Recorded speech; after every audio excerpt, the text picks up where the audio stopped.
I think it's important to understand that ultra thin is not intended for this 15500. It's not what it's about. Audemars Piguet chose to simply speak the same language of design, yet bring something new, something daring to the table. And if we know one thing about AP, that's what they like to do. They like to dare, and they do it very well too. They're not afraid to take those bold moves. They dared the whole watch industry during a time that every brand was literally at the verge of closing. They came up with the Royal Oak that ended up saving AP during the quartz crisis. And coming up with something as bold as having the first luxury sport watch in steel at the time. Not gold, not precious metal, but in steel. This is by far the most luxurious watch box I've ever seen. I mean, Rolex definitely has to up their game. In this video, I want to go over the newly acquired 15500, the changes that AP made, and how does it really feel on the wrist. Let's get into it.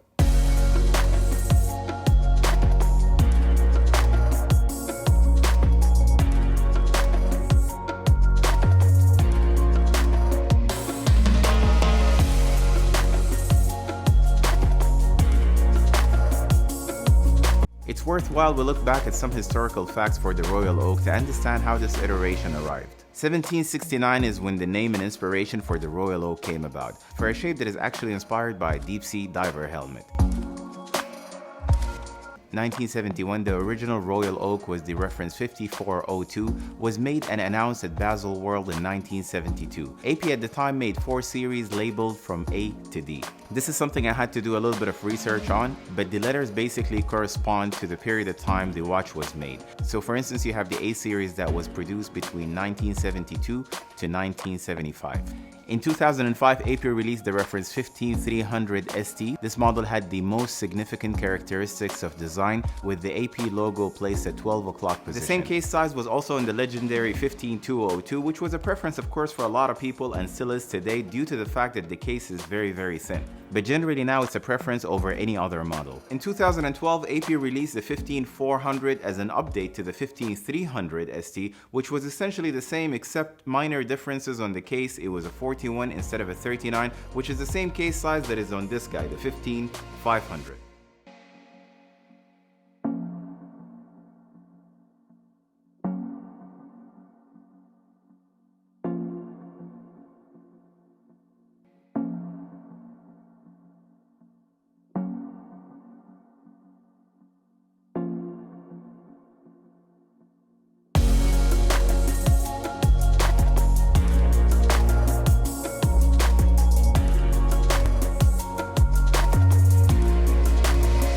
AP released 3 different colors, 01 for blue, 02 for gray, and 03 for the black one that we've got today.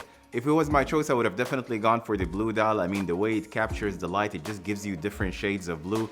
But at the end of the day, I still love this black dial equally. I mean, it's still a very nice dial. Speaking of the dial, it's absolutely stunning. On the 15202, you get the petite tapisserie. On the Offshores, you get the mega tapisserie. And on the 15500, you get the grand tapisserie. If you are to compare this to a 15400, you will see that AP really stretched the clean classic look. I unfortunately do not have a 15500 on me to do a comparison on, but this is something I'm looking to gear for later. They removed automatic from above 6 o'clock. The date window is now further from the center. The applied lume indices are a bit wider, with the minute tracker being at the edge of the dial. The movement is also updated on this guy. This is the same movement that you would get on the code 1159, which is the 4302 caliber, which essentially gives you a 70-hour power reserve instead of the 60 on the previous model. And because the caliber is a little bit bigger, that led to the case being a little thicker as well, measuring at 10.4 mm top to bottom instead of the 9.8 mm on the previous one.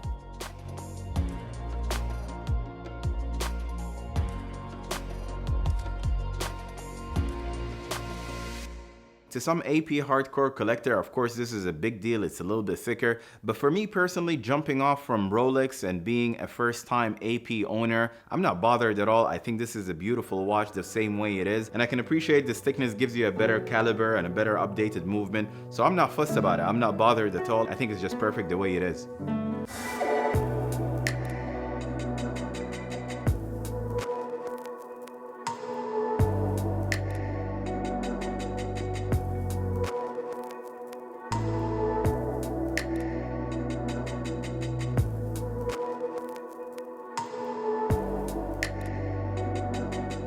On the other hand, if you look at the 15400 and the 15500 side by side, it is hard to think of it as an incremental change. You can see how different the 15500 is.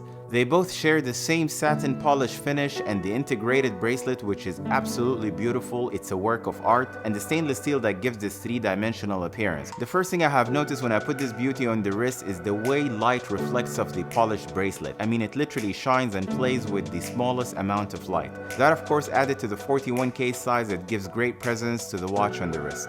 So for me, I moved about 3 links, and when I put it on, it's absolutely comfortable. It fits me perfect. But because the way the integrated bracelet is made, I think for someone with a thicker wrist, it could limit movement a little bit. I mean, that's just my guess. I really don't know, but it's my thoughts on the bracelet. Overall, I love it. I like it. It's very, very comfortable bracelet. But generally, for someone with a thicker wrist, I think the movement could be a little bit challenging or maybe not be as comfortable.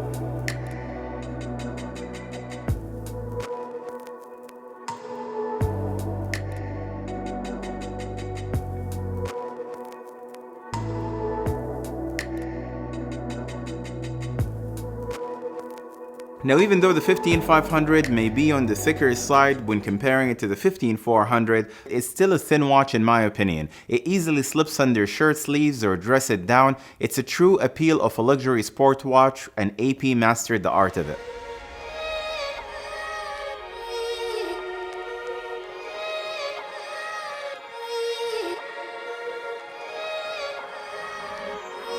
So these are my thoughts on the 15500. I love this watch, and I don't know if this 15500 had completely converted me into an AP fanboy. Let me know in the comment section down below how you feel about it. I would love to go through your comments and learn from your experience if you were an AP owner or still an AP owner, maybe the same model reference or something else. I mean, I see the 15202 is a full 360. Correct. Effortlessly. Correct. But this one has a little bit of a break, and it takes more time to turn. And that, again, we come back to the original design. Right. This is the original design of Genta. Right. And that's why, if you also look and you go back, you would notice that this steel watch was actually being sold for 10 times the price of a Submariner at the time. Sure, yeah. And also more expensive than Patek Philippe gold watch. Look out for my next video comparing the legendary 15202 to my 15500. And if you enjoyed watching this video, give it a thumbs up, subscribe, turn on the notification bell, and I'll catch you on the next one. Take care.